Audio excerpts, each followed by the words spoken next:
well, Vikram was driving a bike under the verb of silence. Betal was the planned rider. Betal started telling Vikram a story to keep him awake while driving. This time, the story went as follows. In the city of Beirut, there lived a man called Khalil. His parents from different communities. His father was an Orthodox Christian and his mother a Sunni Muslim. This was not so uncommon in this modern cosmopolitan city. People from various communities lived in Lebanon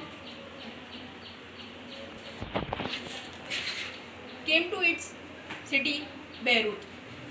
There they lived together, intermingled, yet fought a bitter civil war among themselves.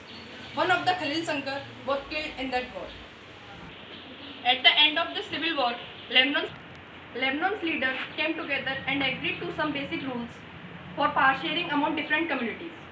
As per these rules, the country's president must belong to the Maronite sect of Catholic Christians.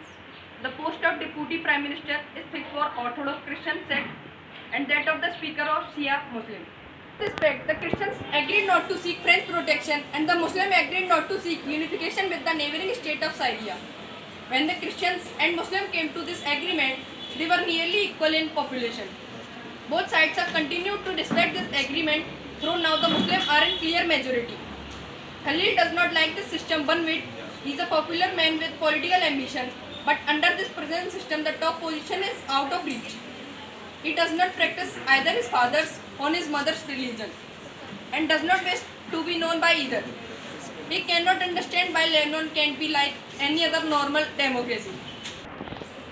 Just hold an election, allow everyone to contest, and whoever wins maximum votes become the president, no matter which community he comes from. Why can't we do that like in other democracies of the world? He asked.